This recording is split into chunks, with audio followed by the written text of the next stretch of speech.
Hi dear friends, welcome back to my YouTube channel. We are Vishnu Kannada Vlogs. ನಾನು Deepa. So ಇವತ್ತು Sunday log ನ share ಮಾಡ್ಕೊಂತಾ ಇದ್ದೀನಿ. So ಬೆಳಗ್ಗೆ Sunday ಅಂದ್ಮೇಲೆ ಎಲ್ಲರೂ ತುಂಬಾ ಲೇಟ್ ಆಗಿ ಎದ್ದೇಳೋದು. ಸೊ ಹಾಗೆ ಲೇಟ್ ಆಗಿ ಎದ್ದು ಮೇಲೆ ಬಂದೆ, ಸ್ವಲ್ಪ ಬಟ್ಟೆ ಇತ್ತು ಹಾಗೆ ಮಿಷಿನ್ ಹಾಕ್ಬಿಟ್ಟು ಹೋಗಿ ಮಿಕ್ಕಿದ ಕೆಲಸ ಮಾಡ್ಕೊಳ್ಳೋಣ ಅಂತ. ಇಲ್ಲಿ ನೋಡಿ ತುಂಬಾನೇ ಒಂದ್ 5-6 ಬೆಕ್ಕುಗಳಿದೆ, ಸಣ್ಣ ಸಣ್ಣ ಬೆಕ್ಕುಗಳು. ಇಲ್ಲಿ ಬಂದು ಮಿಷಿನ್ ಮೇಲೆ ಕುತ್ಕೊಳ್ಳುತ್ತೆ, ಇಲ್ಲಾಂದ್ರೆ ಗಿಡಗಳು ಇದೆಯಲ್ವಾ ಇಲ್ಲಿ ಬಂದು ಬಚ್ಚಿ ಇಟ್ಕೊಂತೇವೆ. ತುಂಬಾನೇ ಕಾಟ ಕೊಡ್ತಾವೆ. ಇವು ನಮ್ಮದಲ್ಲ, ಬೆಕ್ಕು ಪಕ್ಕದ ಮನೆದು. ಬಂದು ಇಲ್ಲಿ ನಮ್ಮ ಟೆರೆಸ್ ಮೇಲೆ ಸೇರ್ಕೊಂಡಿದೆ. ಸರಿ ಎತ್ಕೊಂಡೋಗಿ ಬಿಡೋಣ ಅಂತ ಹೇಳಿದ್ರೆ ನಮ್ಮ ಯಜಮಾನ್ರು ಬೇಡ, ಅವಿನ್ನು ಚಿಕ್ಕ ಮರಿಗಳು, ಅವು ದೊಡ್ಡದಾದ್ಮೇಲೆ ಅದಷ್ಟು ಅದೇ ಹೋಗುತ್ತೆ, ಎಲ್ಲಾನ ಇದ್ಕೊಂಡ್ಲಿ ಬಿಡು ಅಂತ ಹೇಳಿದ್ರು. ಹಂಗಾಗಿ ನಾವು ಏನು ಅದನ್ನ ಮಾಡ್ದಿರಾ ಅವಾಗ ಸ್ವಲ್ಪ ಹಾಲಾಡ್ತಾ ಇದ್ದೀರಿ ಅಷ್ಟೇ. ಸೊ ಬಟ್ಟೆ ಹಾಕಿದ್ದಾಯ್ತು, ಮಿಷಿನ್ ಓಡ್ತಾ ಇದೆ. ಹಾಗೆ ಇದನ್ನ ಕ್ಯಾಪ್ಚರ್ ಮಾಡ್ಕೊಂಡೆ. ಎಷ್ಟು ಚೆನ್ನಾಗಿದೆಯಲ್ಲ ಬೆಕ್ಕುಗಳು. ಈ ಬೆಕ್ಕುಗಳು ನೋಡ್ತಾ ಇದ್ರೆ ನನ್ಗೆ ಅಮ್ಮನ ಮನೆದು ನೆನಪಾಗ್ತಾ ಇತ್ತು. ಅಮ್ಮ ಮನೆಯಲ್ಲಿ ಬೆಕ್ಕುಗಳನ್ನ ತುಂಬಾ ಸಾಕ್ತಾ ಇದ್ರು. ನಾನು ಚಿಕ್ಕ ಹುಡುಗಿ ಇದ್ದಾಗ ನಮ್ಮ ಮನೆಯಲ್ಲಿ ಬೆಕ್ಕುಗಳು ಇರ್ತಾ ಇತ್ತು. ನಮ್ಮ ಅಪ್ಪನ್ಗೆ ಅಂದ್ರೆ ತುಂಬಾನೇ ಇಷ್ಟ ಬೆಕ್ಕುಗಳು ಅಂದ್ರೆ. ಅವ್ರು ಬಂದಿದ್ರು ಊರಿಗೆ, ಅವಾಗ ಅದನ್ನ ನೋಡ್ಬಿಟ್ಟು ಒಂದು ಹಿಡ್ಕೊಂಡು ಸಾಕು ಅಂತ ಹೇಳ್ತಾ ಇದ್ರು. ನಾನ್ ಹೇಳ್ತಾ ಇದ್ದೆ ಇಲ್ಲಿ ಬೆಂಗಳೂರಲ್ಲಿ ಸಾಕಕ್ಕಾಗಲ್ಲ, 1-2 ಸಾಕಿದ್ರಿ, ಅದು ಇರೋದು ಇಲ್ಲ, ಸ್ವಲ್ಪ ದೊಡ್ಡದಾಗಿದ ತಕ್ಷಣ ಹೊಲ್ಟೋಗುತ್ತೆ, ಹಂಗಾಗಿ ಬೇಡ ಅಂತ ಹೇಳ್ಬಿಟ್ಟು. ಸೊ ಅವು ಪಕ್ಕದ ಮನೆಯದು 5-6 ಮರಿ ಹಾಕಿದೆ, ಅಲ್ಲೇ ಓಡಾಡ್ಕೊಂಡಿದೆ. ನಮ್ಮ ಯಜಮಾನ್ರು ಇರ್ಲಿ ಬಿಡು, ಅದಕ್ಕೆ ಒಂದ್ ಸ್ವಲ್ಪ ಹಾಲು ಹಾಕು, ದೊಡ್ಡದಾದ ಅದೇ ಹೋಗುತ್ತೆ ಅಂತ ಹೇಳ್ಬಿಟ್ಟು ಹೇಳಿದ್ರು. ಹಂಗಾಗಿ ಅದನ್ನ ಬಿಟ್ಟಿದೀನಿ. ಬಟ್ಟೆ ಎಲ್ಲ ಮಿಷಿನ್ ಹಾಕಿ ಕೆಳಗಡೆ ಬಂದೆ. ಒಂದ್ ಸ್ವಲ್ಪ ಕೊರಿಯರ್ ಬಂದಿತ್ತು. ಫ್ಲಿಪ್ಕಾರ್ಟ್ ಅಲ್ಲಿ ಶಾಪಿಂಗ್ ಮಾಡಿದ್ರು ನನ್ ತಂಗಿ ಅಮ್ಮನ ಮೊಬೈಲ್ ಅಲ್ಲಿ ಅಡ್ರೆಸ್ ಬಂದು ಇಲ್ಲಿ ಬೆಂಗಳೂರು ಅಡ್ರೆಸ್ ಕೊಟ್ಟಿದೀರಿ, ಹಂಗಾಗಿ ಇಲ್ಲಿ ಕೊರಿಯರ್ ಬಂದಿದೆ. ಸೊ ನನ್ ಮಗ ಏನೇನ್ ಬಂದಿದೆ ಅಂತ ಎಲ್ಲ ಓಪನ್ ಮಾಡ್ತಾ ಇದ್ದಾನೆ. ನನ್ ಮಗನ ಕ್ಯೂರಿಯಾಸಿಟಿ ಜಾಸ್ತಿ, ಏನೇನಿದೆಯೋ ನೋಡ್ಬಿಡೋಣ ಅಂತ. ಅದು ಬೇರೆ ನನ್ ತಮ್ಮನ್ ಬುಕ್ ಮಾಡಿದ್ರಲ್ವಾ, ಯಾವ ತರದ್ದು ಬುಕ್ ಮಾಡಿದಾನೆ ಅವ್ರ ಮಾವ ಅಂತ ಹೇಳ್ಬಿಟ್ಟು ಓಪನ್ ಮಾಡ್ತಾ ಇದ್ದಾನೆ. ಸೊ ಏನಾಗಿದೆ ಅಂದ್ರೆ, ಇದು ನನ್ ತಮ್ಮನ್ ಬುಕ್ ಮಾಡಿದ್ರೆ ನನ್ ಮಗಳ ಸೈಜ್ ಬಂದಿದೆ. ಸೊ ಹಂಗಾಗಿ ಅವನ್ಗೆ ಆಗೋದೇ ಇಲ್ಲ, ಇದನ್ನ ರಿಟರ್ನ್ ಮಾಡ್ಬೇಕಾಯ್ತು. ರಿಟರ್ನ್ ಮಾಡಿದ್ದೀರಿ ನಾವ್ ಇದನ್ನ. ಅದೇ ಕ್ವಾಲಿಟಿ ತುಂಬಾ ಚೆನ್ನಾಗಿತ್ತು. ನನ್ ತಂಗಿ ಚಪ್ಪಲಿ ಇದೆಯಲ್ವಾ, ಅಲ್ಲಿ ಮುಂದೆ ಕಾಣಿಸ್ತಾ ಇರೋದು ಅಂದ್ರೆ ಬಿಸ್ಕೆಟ್ ಕಲರ್, ಅದು ತುಂಬಾ ಚೆನ್ನಾಗಿದೆ. ಅದು ನನ್ ಪರ್ಫೆಕ್ಟ್ ಆಗಿ ಕರೆಕ್ಟ್ ಆಗಿ ಆಗ್ತಾ ಇತ್ತು. ಸೊ ಇದು ನನ್ ತಮ್ಮನ್ ಬುಕ್ ಮಾಡಿದ್ದಾರೆ. ನನ್ ಮಗಳ ಸೈಜ್ ಬಂದಿದೆ ನೋಡಿ, ನನ್ ಮಗಳು ಹಾಕೊಂತಾಳೆ, ಕರೆಕ್ಟ್ ಆಗಿ ಪರ್ಫೆಕ್ಟ್ ಆಗಿದೆ ಅವಳಿಗೆ.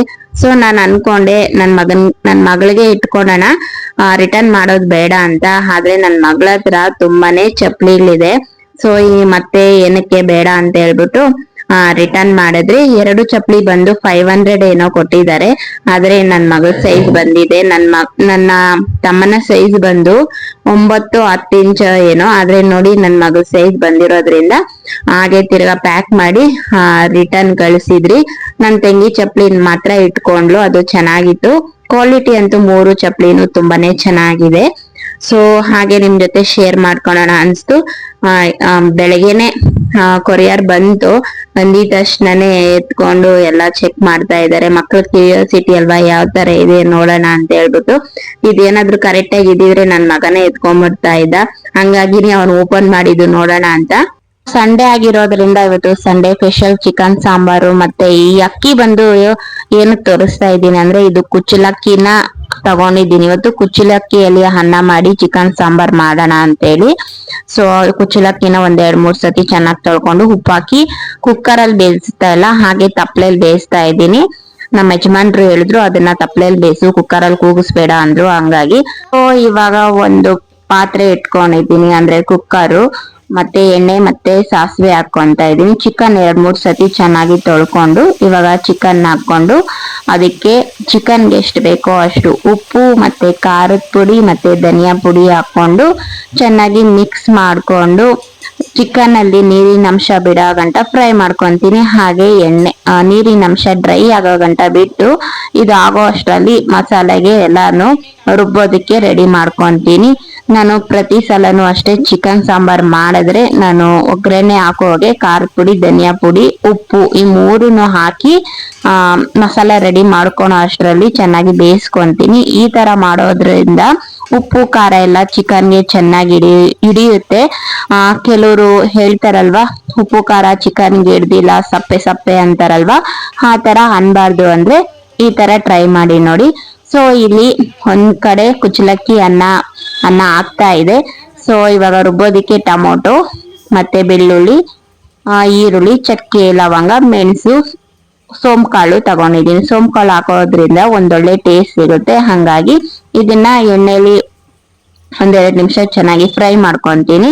ಇವಾಗ ಗಸಗಸೆ, ಕೊತ್ತಂಬರಿ ಸೊಪ್ಪು ಮತ್ತೆ ಪುದೀನ ಕಾಯಿ ಇಷ್ಟನ್ನು ಹಾಕೊಂಡು ಗ್ರೈಂಡ್ ಮಾಡ್ಕೊಂಡು ಇವಾಗ ರುಬ್ಬಿರೋ ಮಸಾಲಾನ ಆಡ್ ಮಾಡ್ಕೊಂಡು ನೀರ್ ಎಷ್ಟು ಬೇಕೋ ಅಷ್ಟು ಹಾಕೊಂಡು ಉಪ್ಪು ಖಾರ ಎಲ್ಲ ಕರೆಕ್ಟ್ ಆಗಿದೆ ಅಂತ ನೋಡ್ಕೊಂಡ್ರೆ ಚಿಕನ್ ಸಾಂಬಾರ್ ರೆಡಿ ಆಗುತ್ತೆ. ಸೊ ತುಂಬಾ ಟೇಸ್ಟಿ ಆಗಿರುತ್ತೆ. ನಾನ್ ಹೀಗೆ ಚಿಕನ್ ಸಾಂಬಾರ್ ಮಾಡೋದು. ಇನ್ನು ಸಾಂಬಾರಲ್ಲಿ ಬಂದು ಇದೇ ತರ ಮಾಡ್ಕೊಂತೀನಿ. ಗ್ರೇವಿ ಮತ್ತೆ ಬೇರೆ ಚಾಪ್ಸ್ ಆ ತರ ಎಲ್ಲ ಬಂದಾಗ ಬೇರೆ ತರ ಮಾಡ್ಕೊಂತೀನಿ. ಸೊ ಈ ತರ ಸಂಡೇ ಚಿಕನ್ ಸಾಂಬಾರ್ ಮಾಡ್ಕೊಂಡಿದ್ರಿ. ಟೇಸ್ಟ್ ಅಂತೂ ತುಂಬಾ ಚೆನ್ನಾಗಿರುತ್ತೆ. ನೋಡಿ, ನೀವು ಒಂದ್ಸತಿ ಟ್ರೈ ಮಾಡಿ. ನೀವು ಯಾವ ತರ ಮಾಡ್ತೀರಾ ಕಮೆಂಟ್ ಸೆಕ್ಷನ್ ಅಲ್ಲಿ ತಿಳಿಸಿ. ಹಾಗೆ ಸೊ ಇನ್ನು ಯಾರೆಲ್ಲ ಸಬ್ಸ್ಕ್ರೈಬರ್ ಮಾಡ್ಕೊಂಡಿರಾ, ವಿಡಿಯೋ ನೋಡ್ತಾ ಇದ್ದೀರಾ, ಪ್ಲೀಸ್ ಸಬ್ಸ್ಕ್ರೈಬರ್ ಮಾಡ್ಕೊಂಡು ವಿಡಿಯೋ ನೋಡಿ ಸಪೋರ್ಟ್ ಮಾಡಿ. ಹಾಗೆ ಪಕ್ಕದಾಗಿರೋ ಬೆಲ್ ಐಕಾನ್ ಕ್ಲಿಕ್ ಮಾಡಿ, ನಾನು ಹಾಕೋ ವಿಡಿಯೋ ನೋಟಿಫಿಕೇಶನ್ ಬರುತ್ತೆ. ಮಿಸ್ ಮಾಡ್ದಿರಾ ನನ್ನೆಲ್ಲ ವಿಡಿಯೋನು ವಾಚ್ ಮಾಡಬಹುದು. ಸೊ ಇಲ್ಲಿ ಅನ್ನ ಮತ್ತೆ ಚಿಕನ್ ಸಾಂಬಾರ್ ರೆಡಿ ಆಯ್ತು. ನೋಡಿ, ಕುಚ್ಚಲಕ್ಕಿಯಲ್ಲಿ ಮಾಡಿದ್ದು ಟೇಸ್ಟ್ ತುಂಬಾನೇ ಚೆನ್ನಾಗಿತ್ತು. ಯಾರೆಲ್ಲ ಕುಚ್ಚಲಕ್ಕಿಯಲ್ಲಿ ಅನ್ನ ಮಾಡ್ತೀರಾ ಹಾಗೆ ಕಮೆಂಟ್ ಸೆಕ್ಷನ್ ಅಲ್ಲಿ ತಿಳಿಸಿ. ನಾನು ಫಸ್ಟ್ ಟೈಮ್ ಅನ್ಸುತ್ತೆ ನಾವು ದಿನ ಮಾಡಲ್ಲ, ಸಣ್ಣಕ್ಕಿಯಲ್ಲೇ ಮಾಡೋದು. ಸೊ ನೋಡೋಣ ಇವತ್ತು, ಅಂದ್ರೆ ಮಂಗಳೂರು ಕಡೆ ಕೆಂಪಕ್ಕಿಯಲ್ಲಿ ಕುಚ್ಚಲಕ್ಕಿಯಲ್ಲಿ ಮಾಡ್ತಾರಲ್ವಾ, ಹಂಗಾಗಿ ನಾವು ಮಾಡಿ ನೋಡೋಣ ಅಂತ ಹೇಳ್ಬಿಟ್ಟು, ಆದ್ರೆ ನಾನು ವೈಟ್ ಅಕ್ಕಿ ಬರುತ್ತಲ್ವಾ ಆ ಕುಚ್ಚಲಕ್ಕಿ ತಗೊಂಡಿದ್ದೀನಿ. ಸೊ ಸಂಡೇ ಸ್ಪೆಷಲ್ ಕುಚ್ಚಲಕ್ಕಿ ಅನ್ನ ಚಿಕನ್ ಸಾಂಬಾರ್ ತಿಂತಾ ಇದ್ರೆ ಒನ್ ಮೋರ್ ಅನ್ಬೋದು. ಸಂಡೇ ವಿಡಿಯೋ ಇಷ್ಟೇ ಫ್ರೆಂಡ್ಸ್ ಮಾಡ್ಕೊಂಡಿದ್ವಿ. ಬೆಳಗ್ಗೆ ಮಾತ್ರ ವಿಡಿಯೋ ಮಾಡ್ಕೊಂಡೆ, ಆಮೇಲೆ ಏನ್ ವಿಡಿಯೋ ಮಾಡೋದನ್ಬಿಟ್ಟು ಏನು ಮಾಡಿಲ್ಲ. ನೆಕ್ಸ್ಟ್ ಡೇ ಮಾರ್ನಿಂಗ್ ಇಂದ ವಿಡಿಯೋ ಸ್ಟಾರ್ಟ್ ಮಾಡ್ತಾ ಇದ್ದೀನಿ. ಸೊ ಬೆಳಗ್ಗೆ ಎದ್ದು ನನ್ನ ದಿನಾಚರಣೆ ಎಲ್ಲ ಮುಗಿಸ್ಕೊಂಡು ಇವಾಗ ಕಿಚನ್ ಬಂದಿದ್ದೀನಿ. ಆಸ್ ಯೂಶುವಲ್ ಡೈಲಿ ರುಟೀನ್ ನ ಇಲ್ಲಿ ಸ್ಟಾರ್ಟ್ ಮಾಡ್ಕೊಬೇಕು. ಮಕ್ಳಿಗೆಲ್ಲ ಸ್ಕೂಲ್ ಇದೆಯಲ್ವಾ, ಹಂಗಾಗಿ ದಿನ ಎದ್ದಳು ಟಿಫನ್ ಮಾಡು, ಬ್ರೇಕ್ಫಾಸ್ಟ್ ಕಟ್ಟು, ಸ್ಕೂಲ್ ಬಿಟ್ಬಿಟ್ಟು ಬಾ, ಇದೇ ರುಟೀನು. ಇದರಲ್ಲಿ ಒಂದನ್ನು ಸ್ಟಾಪ್ ಆಗಲ್ಲ. ನನ್ಗೆ ಯಾವಾಗ ಸ್ಟಾಪ್ ಆಗುತ್ತೋ, ನನ್ಗೆ ಯಾವಾಗ ರೆಸ್ಟ್ ಸಿಗುತ್ತೋ ಅಂತ ವೇಟ್ ಮಾಡ್ತಾನೆ ಇದ್ದೀನಿ. ದಿನಾ ರುಟೀನ್ ಮಾಡಿ ಮಾಡಿ ಬೋರ್ ಅನ್ಸ್ತಾ ಇದೆ ನನ್ಗಂತೂ. ನಿಮ್ಗೆಲ್ಲ ಏನ್ ಅನ್ಸುತ್ತೆ ಕಮೆಂಟ್ ಸೆಕ್ಷನ್ ಅಲ್ಲಿ ತಿಳಿಸಿ. ನಿನ್ನೆ ದೋಸೆಗೆ ನೆನಾಕಿದ್ದೆ ಅಕ್ಕಿ ಎಲ್ಲ. ಸೊ ಇವತ್ತು ದೋಸೆ ಮಾಡೋಣ ಅಂತ ಹೇಳ್ಬಿಟ್ಟು, ಹಾಗೆ ನೆನ್ನೆ ಚಿಕನ್ ಸಾಂಬಾರ್ ಮಾಡಿದ್ನಲ್ವಾ, ಉಳ್ದಿದೆ ಚಿಕನ್ ಸಾಂಬಾರು. ಆ ಚಿಕನ್ ಸಾಂಬಾರ್ ದೋಸೆ ಮಾಡ್ಕೊಂಡ್ರೆ ವಾವ್ ಸೂಪರ್ ಆಗಿರುತ್ತೆ ಅಂತ ಹೇಳ್ಬಿಟ್ಟು, ಹಾಗೆ ಮಕ್ಳ ಬಾಕ್ಸಿಗೆ ಬಂದು ಚಟ್ನಿ ಮತ್ತೆ ಸ್ವಲ್ಪ ಆಲೂಗಡ್ಡೆ ಪಲ್ಯ ಮಾಡ್ಕೊಳ್ಳೋಣ ಅಂತ ಮತ್ತೆ ಇನ್ನೊಂದು ನಿಮ್ ಜೊತೆ ಶೇರ್ ಮಾಡ್ಕೊಂತೀನಿ ಫ್ರೆಂಡ್ಸ್. ಇಷ್ಟು ದಿನದಿಂದ ನಮ್ಮ ಯಜಮಾನ್ರು ಹೇಳ್ತಾನೆ ಇದ್ರು ನನ್ಗೆ, ದೋಸೆ ಹಿಟ್ಟು ಮಾಡುವಾಗ ಆ ದಿನಕ್ ಮಾತ್ರ ಹಿಟ್ಟನ್ನ ರೆಡಿ ಮಾಡ್ಕೋ, ಮಿಕ್ಕಿರೋದ ಹಿಟ್ಟನ್ನ ಫ್ರಿಜ್ ಅಲ್ಲಿ ಇಟ್ಟಿ ಮತ್ತೆ ಮಾರನೇ ದಿನ ಎಲ್ಲ ಮಾಡಬೇಡ, ಅದು ಒಳ್ಳೇದಲ್ಲ ಅಂತ ತುಂಬಾ ವರ್ಷಗಳಿಂದಾನೇ ಹೇಳ್ಕೊಂಡ್ ಬರ್ತಾ ಇದ್ರು. ಅಂದ್ರೆ ನನ್ ಮದ್ವೆ ಆಗಿ ಬಂದಾಗ್ಲಿಂದನು. ಸೊ ನಾನು ಅದನ್ನ ನೆಗ್ಲೆಕ್ಟ್ ಮಾಡ್ತಾ ಇದ್ದೆ ಅಂದ್ರೆ ಹೇಗೆ ಅಂದ್ರೆ, ನಮ್ ಮನೇಲಿ ಬೆಳಗ್ಗೆ ಮಾಡಿದ್ದು ಅಂದ್ರೆ ನೆನ್ನೆ ಹಾಕಿದ್ ಹಿಟ್ಟನ್ನ ರುಬ್ಬಿದ್ಮೇಲೆ ಅವತ್ತು ದಿನನೇ ಫುಲ್ ಫಿನಿಶ್ಡ್ ಮಾಡ್ಬೇಕು. ಮಿಕ್ಕಿದ್ದೇನಿದ್ರೆ ಯಾರು ತಿನ್ನಲ್ಲ. ಆದ್ರೆ ಬೇರೆಯವರೆಲ್ಲ 1 ವಾರ 15 ದಿನ ಇಟ್ಕೊಂಡ್ ತಿಂತಾರಲ್ವಾ, ಅವರೆಲ್ಲ ತಿಂತಾರೆ. ನಮ್ಮ ಯಜಮಾನ್ರು ಯಾಕೆ ಈ ತರ ಮಾಡ್ತಾರೆ ಅಂತ ನನ್ನ ಮೈಂಡ್ ಅಲ್ಲಿ ಇದೇ ತರ ಇರ್ತಾ ಇತ್ತು. ಆದ್ರೆ ನಮ್ಮ ಯಜಮಾನ್ರು ಏನೇ ಹೇಳಿ ಆ ದೋಸೆ ಮಾರನೇ ದಿನದ್ದು ಹಿಟ್ಟನ್ನ ಅವರು ದೋಸೆ ಆಗ್ಲಿ ಇಡ್ಲಿ ಆಗ್ಲಿ ಏನು ತಿಂತಾನೆ ಇರಲಿಲ್ಲ. ಅವತ್ತಿನ ಹಿಟ್ಟು ಇಡೀ ದಿನದಲ್ಲಿ ಖಾಲಿ ಮಾಡ್ಬೇಕು.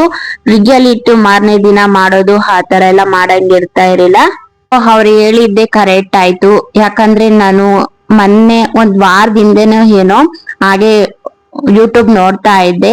ಅಲ್ಲಿ ಡಾಕ್ಟರ್ ಒಬ್ರು ಈ ತರ ದೋಸೆ ಹಿಟ್ಟು ಬಗ್ಗೆ ಹೇಳಿದ್ರು. ಆವಾಗೆ ನಾನು ನಂಬಿದ್ದು. ನಮ್ಮ ಯಜಮಾನ್ರು ಅಷ್ಟು ವರ್ಷದಿಂದ ಹೇಳ್ತಾ ಇದ್ರು, ನಾನು ಕೇಳ್ತಾ ಇದ್ದೆ. ಅವ್ರು ತಿಂತಾ ಇರ್ಲಿಲ್ಲ.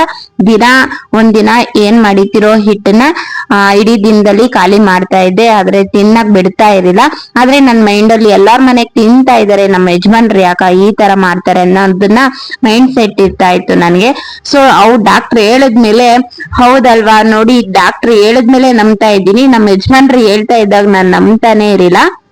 ಸೊ ಅವರು ಏನ್ ಹೇಳಿದ್ರು ಅಂದ್ರೆ ಒಂದು ಇವಾಗ ನಾವು ಅಕ್ಕಿನ ಮಾರನೇ ದಿನ ನೆನಾಕಿ ನೈಟ್ ರುಬ್ಬಿ ಬೆಳಗ್ಗೆ ದೋಸೆ ಮಾಡಿ ತಿನ್ಬೇಕಂತೆ. ಅವಾಗ ಅದು ಸ್ವಲ್ಪ ಚೆನ್ನಾಗಿ ಹುಬ್ಬಿರುತ್ತಲ್ಲ, ಒಂದೇ ಹುಳಿ ಬಂದಿರುತ್ತೆ.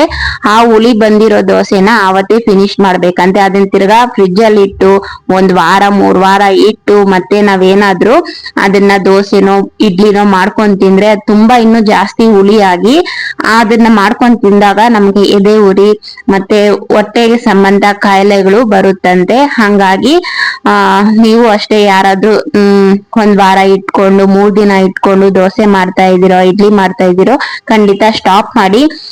ಒಂದಿನಲ್ಲಿ ಎಷ್ಟ್ ಬೇಕೋ ಅಷ್ಟೇ ಅಕ್ಕಿನ ನೆನಾಕೊಂಡು ಫ್ರೆಶ್ ಆಗಿ ದೋಸೆ ಇಡ್ಲಿ ಮಾಡ್ಕೊಂಡ್ ತಿನ್ನಿ ಅಂತ ಹೇಳ್ತೀನಿ. ಸೊ ದೋಸೆ ಹಿಟ್ಟಿಗೆ ಉಪ್ಪು ಮತ್ತೆ ಎಲ್ಲ ಹಾಕಿ ಮಿಕ್ಸ್ ಮಾಡಿ ಇಟ್ಬಿಟ್ಟು ಬಂದೆ. ಹಾಗೆ ಚಿಕನ್ ಸಾಂಬಾರ್ ಎಲ್ಲಾನು ಚೆನ್ನಾಗಿ ಬಿಸಿ ಮಾಡಿ ಇಟ್ಕೊಂಡಿದೀನಿ. ನಮ್ಮ ಮನೇಲಿ ಚಿಕನ್ ಸಾರನು ಅಷ್ಟೇ ನಮ್ಮ ಯಜಮಾನ್ರು ತಿನ್ನಲ್ಲ. ಅವ್ರು ತುಂಬಾನೇ ಊಟದಲ್ಲಿ ತುಂಬಾ ಶಿಸ್ತಾಗಿ ಇರ್ತಾರೆ. ಆವತ್ತಿನ ಊಟ ಅವತ್ತೇ, ಬೆಳಗ್ಗೆ ಟಿಫನ್, ಮಧ್ಯಾಹ್ನ ಊಟ, ನೈಟ್ ಡಿನ್ನರ್ ಅಷ್ಟೇ. ಅದನ್ನ ನೆಕ್ಸ್ಟ್ ಡೇ ಊಟ ಮಾಡೋದು ಅದೆಲ್ಲ ಮಾಡೋದೇ ಇಲ್ಲ. ಮಿಕ್ಕಿದ್ರೆ ನಾನೇ ತಿಂತೀನಿ. ನನ್ನ ಬೈತಾರೆ, ನೀನ್ ಏನಕ್ ತಿಂತೀಯ. ತುಂಬಾ ಕೋಪ ಬಂದ್ರೆ ಅವರೇ ಎತ್ತಿ ಚೆಲ್ ಬಿಡ್ತಾರೆ, ಅಷ್ಟೊಂದು ಕೋಪ ಬರುತ್ತೆ. ಊಟದಲ್ಲಿ ತುಂಬಾನೇ ಅಂದ್ರೆ ಹೆಲ್ತ್ ಬಗ್ಗೆ ಯೋಚನೆ ಮಾಡ್ತಾರೆ. ಸೊ ಇಲ್ಲಿ ನೋಡಿ ದೋಸೆ ಹಾಕೊಂತ ಇದೀನಿ ಮಕ್ಕಳಿಗೆ. ಮತ್ತೆ ಆಲೂಗಡ್ಡೆ ಪಲ್ಯ ಮತ್ತೆ ಚಟ್ನಿ ಹಾಕೊಟ್ಟಿದೆ. ಅವ್ರ ಬಾಕ್ಸ್ಗೆ ಚಿಕನ್ ಸ್ಕೂಲ್ಗೆ ತಗೊಂಡು ಹೋಗೋದ್ ಬೇಡ ಅಂತ ಹೇಳ್ಬಿಟ್ಟು. ಸೊ ಚಿಕನ್ ಸಾಂಬಾರ್ ಇರೋದನ್ನ ಬೆಳಗ್ಗೆ ತಿನ್ಕೊಂಡು ಹೋದ್ರು. ಬಾಕ್ಸ್ಗೆ ಬಂದು ಚಟ್ನಿ ಮತ್ತೆ ಆಲೂಗಡ್ಡೆ ಪಲ್ಯ ಮಾಡ್ಕೊಂಡೆ. ದೋಸೆ ಅಂತೂ ತುಂಬಾ ಚೆನ್ನಾಗ್ ಬರುತ್ತೆ. ನಾನು 1-2 ವಿಡಿಯೋದಲ್ಲಿ ಶೇರ್ ಮಾಡ್ಕೊಂಡಿದೀನಿ. ಮಸಾಲಾ ದೋಸೆಗೆ ಯಾವ ತರ ಅಕ್ಕಿ ಹಾಕೊಬೇಕು ಮತ್ತೆ ನಾರ್ಮಲ್ ದೋಸೆಗೆ ಯಾವ ತರ, ಇಡ್ಲಿಗೆ ಯಾವ ತರ ಹಾಕೊಬೇಕು ಅನ್ನೋದನ್ನ ಇಂಟ್ರೆಸ್ಟ್ ಇರೋರು ಚೆಕ್ ಮಾಡಿ ನೋಡಿ. ಸೊ ಈ ತರ ಮಾಡ್ಕೊಂಡೆ. ಹಾಗೆ ಇಲ್ಲಿ ಒಬ್ಬರಿಗೆ ಮಸಾಲೆ ದೋಸೆ, ಒಬ್ಬರಿಗೆ ಈರುಳ್ಳಿ ದೋಸೆ, ಒಬ್ಬರಿಗೆ ಸೆಟ್ ದೋಸೆ ಬೇಕಂತೆ. ಒಬ್ಬೊಬ್ಬರು ಒಂದೊಂದು ಕೇಳ್ತಾ ಇದಾರೆ. ಎಲ್ಲಾರ್ಗುನು ಇಲ್ಲಿ ರೆಡಿ ಮಾಡ್ತಾ ಇದ್ದೀನಿ. ಒಂದೇ ಹಿಟ್ಟಲ್ಲಿ ನಾವು ಎಲ್ಲಾ ತರದಲ್ಲೂ ದೋಸೆ ಮಾಡ್ಕೊಬಹುದು. ಸೊ ಇಲ್ಲಿ ನನ್ ಮಗಳಿಗೆ ಮಸಾಲೆ ದೋಸೆ ಬೇಕಂತೆ. ಇದು ಮಸಾಲೆ ದೋಸೆಗೆ ನಾನು ಹಾಕಿಲ್ಲ, ನಾರ್ಮಲ್ ದೋಸೆ ತರ ಹಾಕಿರೋದು. ಸೊ ಆದ್ರೇನು ನನ್ ಮಗಳು ನಂಗೆ ಮಸಾಲೆ ದೋಸೆ ತರನೇ ಬೇಕು ಮಾಡ್ಕೊಡು ಅಂತ ಹೇಳಿದ್ಲು. ಹಂಗಾಗಿ ಸ್ವಲ್ಪ ಬೆಣ್ಣೆ ಎಣ್ಣೆ ಎಲ್ಲ ಹಾಕಿ ಮೇಲೆ ಆಲೂಗಡ್ಡೆ ಅಂದ್ರೆ ರೆಡ್ ಚಟ್ನಿ ಒಂದು ಮಿಸ್ಸು, ಇನ್ನು ಸೇಮ್ ಮಸಾಲೆ ದೋಸೆ ತರನೇ ಇತ್ತು. ಆಲೂಗಡ್ಡೆ ಪಲ್ಯ ಮೇಲೆ ಹಾಕಿ ಅದನ್ನ ಫೋಲ್ಡ್ ಮಾಡಿ ಅವಳ ಬಾಕ್ಸ್ಗೆ ಕಟ್ತಾ ಇದ್ದೀನಿ. ನನ್ ಮಗನ್ಗೆ ಈರುಳ್ಳಿ ದೋಸೆ ಬೇಕಂತೆ. ಸೊ ಅವನ್ಗೆ ಈರುಳ್ಳಿ ದೋಸೆ ಹಾಕೊಡ್ತಾ ಇದ್ದೀನಿ. ನೋಡಿದ್ರಲ್ಲ ಫ್ರೆಂಡ್ಸ್, ನಮ್ಮ ಮನೆಯಲ್ಲಿ ಒಬ್ಬೊಬ್ಬರದು ಒಂದೊಂದರ ಟೇಸ್ಟ್. ನನಗೆ ಇವ್ರಿಗೆ ಮಾಡಕ್ಕೆ ಸಾಕಾಗಿದೆ. ಸೊ ಏನ್ ಇವ್ರು ಈ ತರ ಅಂತಾರೆ, ಅಡ್ಗೆ ಮಾಡೋದು ಅಷ್ಟ್ ಕಷ್ಟನಾ ಅಂತ ನೀವು ಕೇಳ್ಬೋದು. ಕಷ್ಟ ಏನಿಲ್ಲ, ನಂಗೆ ತುಂಬಾ ಇಷ್ಟ ಅಡ್ಗೆ ಮಾಡೋದು. ತಿಂತಾ ಇದ್ರೆ ನನ್ಗೆ ಹೇಳ್ಬೇಕು, ನೀನ್ ಮಾಡ್ತಾ ಇರೋ ಅಡ್ಗೆ ಸೂಪರ್ ಆಗೈತೆ, ಟೇಸ್ಟ್ ಆಗೈತೆ ಅಂತ ಹೇಳಿದ್ರೆ ಇನ್ನು ಹೆಚ್ಚು ಹೆಚ್ಚು ಚೆನ್ನಾಗಿ ಮಾಡ್ಕೊಡ್ತೀನಿ. ಹಂಗೆ ಆದ್ರೆ ಪ್ರತಿ ಸಲನು ನಾನೇ ಮಾಡಿ ಮಾಡಿ ಮಾಡಿ ಎಲ್ಲಾ ತರದ ಅಡಿಗೆ ಮಾಡ್ಬಿಟ್ಟಿದೀನಿ. ನಮ್ಮ ಮನೇಲಿ ಊಟದ ವಿಷಯದಲ್ಲಿ 3 ಟೈಮ್ ಮಾಡ್ಬೇಕಲ್ವಾ, ಹುಡುಕಿ ರೆಸಿಪಿನ ಮಾಡಿ ಮಾಡಿ ಇವ್ರಿಗೆಲ್ಲ ಕೊಟ್ಟಿರೋದ್ರಿಂದ ನನ್ಗೆ ಬೋರ್ ಅನ್ಸ್ತಾ ಇದೆ. ಮಾಡಿದ್ದನ್ನೇ ತಿನ್ಬೇಕಾ, ಎಷ್ಟು ತರ ಹುಡ್ಕೊಂಡ್ ಬರ್ಲಿ ಅಂತ. ಸೊ ಹಂಗಾಗಿ ನನ್ಗೆ 1 ವಾರ ಯಾರಾದ್ರೂ ನನ್ಗೆ ಕಿಚನ್ಗೆ ಬ್ರೇಕ್ ಕೊಡ್ಬೇಕು, ಆರಾಮಾಗಿ ಯಾರಾದ್ರೂ ಮಾಡ್ಕೊಡ್ಬೇಕು, ನಾನ್ ತಿಂತಾ ಇರ್ಬೇಕು, ಆ ತರ ಆಸೆ. ಸೊ ಹಂಗಾಗಿ ನಾನು ಬೋರು ಅಂತ ಹೇಳ್ತಾ ಇದೀನಿ ಅಷ್ಟೇ. ಅಡ್ಗೆ ಮಾಡೋದಕ್ ಬೋರ್ ಏನಿಲ್ಲ, ಅಂದ್ರೆ ತುಂಬಾ ಸಲಿ ಮಾಡಿದೀನಲ್ವಾ, ಹಂಗ ಹೇಳ್ತಾ ಇದೀನಿ. ನನಗೂ ಬೇರೆಯವ್ರ ರುಚಿ ತಿನ್ಬೇಕು ಅಂತ ಆಸೆ ಅಷ್ಟೇ. ನಾನ್ ಮಾಡಿದ್ದನ್ನೇ ತಿಂದಿ ಬೋರ್ ಆಗೈತಿ ಅಂತ ಹೇಳ್ತಾ ಇದ್ದೀನಿ. ಸೊ ನೋಡಿ, ಇಲ್ಲಿ ನನ್ ಮಗನ್ಗೆ ಈರುಳ್ಳಿ ದೋಸೆ ಹಾಕೊಡ್ತಾ ಇದ್ದೀನಿ. ಮಗಳಿಗೆ ಬಾಕ್ಸ್ಗೆ ಎಲ್ಲ ಕಟ್ಟಿದಾಯ್ತು. ಸೊ ಈ ತರ ಬೆಳಗ್ಗೆ ಒಬ್ಬರಿಗೊಂದೊಂದು ದೋಸೆ ಹಾಕೊಡ್ತೀನಿ. ಒಂದ್ ಹಿಟ್ಟಿದ್ರೆ ಸಾಕು. ಈ ಪಡ್ಡು, ಇಡ್ಲಿ, ಮಸಾಲೆ ದೋಸೆ, ಸೆಟ್ ದೋಸೆ, ಈರುಳ್ಳಿ ದೋಸೆ ಮತ್ತೆ ಕ್ಯಾರೆಟ್ ಅದೆಲ್ಲ ಹಾಕಿ ಮಾಡ್ತಾರಲ್ವಾ, ಆ ತರ ಯಾವ ತರ ಬೇಕೋ ಆ ತರನ ದೋಸೆ ಮಾಡಿ ಕೊಡ್ಬೋದು ಮಕ್ಕಳಿಗೆ. ಸೊ ಇದನ್ನೇ ಹೋಗಿ ನಾವು ಹೋಟ್ಲಾಗ ತಿಂದ್ರೆ ಇಲ್ಲ ಅಂದ್ರೇನು 4 ಜನಕ್ಕೆ 500-600 ರೂಪಾಯಿ ಇಡ್ಬೇಕು. ಅದಕ್ಕಿನ್ನ ರುಚಿಯಾಗಿ ನಾವೇ ಮನೇಲಿ ಮಾಡ್ಕೊಬೋದು. ಮತ್ತೆ ನಾನು ಹೇಳಿದ್ದನ್ನ ನೀವು ಒಂದ್ಸತಿ ಟ್ರೈ ಮಾಡಿ ನೋಡಿ. ಅವತ್ ಮಾಡಿರೋ ದೋಸೆ ಹಿಟ್ಟನ್ನ ಅವತ್ತೇ ಕ್ಲಿಯರ್ ಮಾಡ್ಕೊಳ್ಳಿ. ಫ್ರಿಜ್ ಅಲ್ಲಿ ಇಟ್ಕೊಂಡು 1 ವಾರ ಮತ್ತೆ 2-3 ದಿನ ಬಿಟ್ಟು ಮಾಡಿ ತಿನ್ಬೇಡಿ. ಅದರಿಂದ ತುಂಬಾನೇ ಹೆಲ್ತ್ಗೆ ಪ್ರಾಬ್ಲಮ್ ಆಗುತ್ತಂತೆ. ನಾನು ಅದನ್ನ ಡಾಕ್ಟರ್ ಹೇಳಿದ್ಮೇಲೆನೆ ನಿಮ್ ಹತ್ರ ಶೇರ್ ಮಾಡ್ಕೊಂತ ಇದ್ದೀನಿ. ಸೊ ಯಾರಿಗಾದ್ರೂ ನಾನು ಹೇಳಿದ್ ಕರೆಕ್ಟ್ ಅಂದ್ರೆ ನೀವು ಅದೇ ತರ ಮಾಡಿ ನೋಡಿ. ಇಲ್ಲ ಅಂದ್ರೆ ಕಮೆಂಟ್ ಸೆಕ್ಷನ್ ನಿಮ್ಗೆ ಏನ್ ಅನ್ಸ್ತು ನಾನು ಹೇಳಿದ ಬಗ್ಗೆ ಕಮೆಂಟ್ ಮಾಡಿ. ಸೊ ಇಲ್ಲಿ ಮಕ್ಳು ಕೊಟ್ಟಿದ್ದೀನಿ, ಮಕ್ಳೆಲ್ಲ ಸ್ನಾನ ಮಾಡ್ಕೊಂಡ್ ಬಂದು ಊಟ ಮಾಡ್ತಾ ಇದಾರೆ. ಸೊ ಇವರೆಲ್ಲ ಊಟ ಮಾಡ್ಕೊಂಡು ಇನ್ನ ಸ್ಕೂಲ್ಗಳಿಗೆ ಹೋಗಿ ಬಿಟ್ಬಿಟ್ಟು ಬರ್ಬೇಕು. ನಮ್ಮ ಯಜಮಾನ್ರು ಏನಾದ್ರು ಸ್ವಲ್ಪ ಲೇಟ್ ಆಗಿ ಹೋದ್ರೆ ಬಿಡ್ತಾರೆ, ಇಲ್ಲ ಅಂದ್ರೆ ನಾನೇ ಹೋಗಿ ಕರ್ಕೊಂಡೋಗಿ ಬಿಟ್ಬಿಟ್ಟು ಬಂದು ಇನ್ನ ಮನೆ ಕೆಲಸ ಎಲ್ಲ ಮಾಡ್ಕೊಂಡು ನಾನು ಟಿಫನ್ ಮಾಡ್ಬೇಕು.